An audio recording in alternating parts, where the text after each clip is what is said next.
We have to wait until, FIFA made that decision.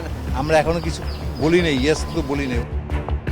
এভাবেই ASEAN কাপে খেলা নিয়ে যেন দুই মেরুতে অবস্থান করছে বাংলাদেশ জাতীয় দলের হেড কোচ থমাস ডুলি ও বাফুফে। কোচের চাওয়া টুর্নামেন্টে মাঠে নামবে বাংলাদেশ, অথচ এখনো সিদ্ধান্তহীনতায় বাংলাদেশ ফুটবল ফেডারেশন। তাহলে কেন এই গড়িমসি, কেনই বা থমকে আছে আসিয়ান কাপে বাংলাদেশের অংশগ্রহণ?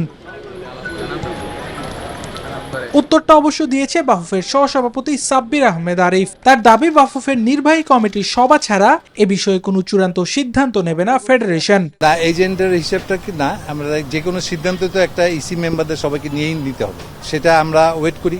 আমরা প্রেসিডেন্ট আমাদের সঙ্গে কথা বলেই তো একটা সিদ্ধান্তে আসবে, তখন আপনাদেরকে পুরোপুরি সিদ্ধান্ত দেওয়া যাবে এবং এটা আমরা মনে করছি খুব শর্ট টাইমে আপনাদেরকে দিতে পারবো। এদিকে সামাজিক যোগাযোগ মাধ্যমে আসিয়ান কাপ না খেলার গুঞ্জনে সমর্থকদের কাছে অনেকটাই ভিলেন বনে যাওয়া হেড কোচ থমাস ডুলি বলছে সম্পূর্ণ ভিন্ন কথা।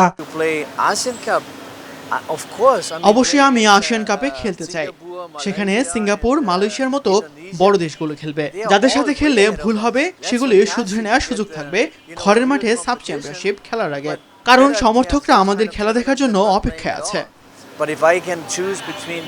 ফেডারেশনের সিদ্ধান্তের অপেক্ষায় এখন দেশের ফুটবল প্রেমীরা। শেষ পর্যন্ত কি আসিয়ান কাপে দেখা যাবে বাংলাদেশকে, নাকি সিদ্ধান্তহীনতার গোলক ধাঁধাতেই আটকে যাবে লাল সবুজের স্বপ্ন?